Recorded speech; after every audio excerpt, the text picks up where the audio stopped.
Hello viewers, welcome to my kitchen. எங்கள் பகுதியில் அரிசியும் பருப்பு சாதமும் கொள்ளு பருப்பு கடையிறதும் கம்பல்சரி வீக்லி ஒன்ஸ் எல்லார் வீட்லேயுமே செஞ்சுருவோம். அதில் ஒன்றான கொள்ளு பருப்பு கடையிறதை இன்றைக்கி ரெசிபியாக பார்க்கலாம். கொள்ளு பருப்பில் எப்பவுமே கல் அதிகமாக இருக்குது, அதனால் இப்படி முரத்தில் போட்டு க்ளீன் பண்ணி எடுத்துக்கலாம். க்ளீன் பண்ணதை நல்லா 2-3 டைம் வாஷ் பண்ணி அரிச்சு எடுத்துக்கணும். அதிலே கல் இருந்தால் கீழே தங்கிக்கும்.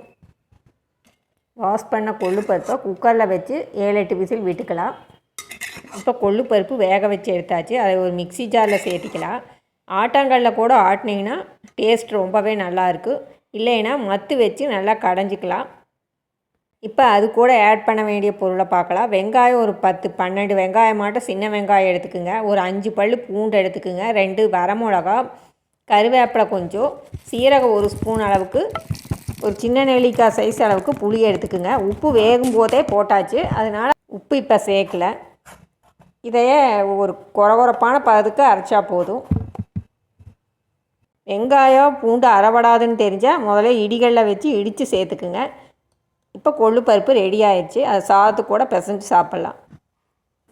இதுக்கு நெய் விட்டு சாப்பிட்டிங்கன்னா ரொம்பவே டேஸ்ட்டாக இருக்குது. வரமிளகாவுக்கு பதிலாக பச்சை மிளகா கூட நீங்கள் ஆட் பண்ணிக்கலாம். கொள்ளு தமிழ்நாட்டில் விளையிற முக்கியமான விளைபொருளில் ஒன்று.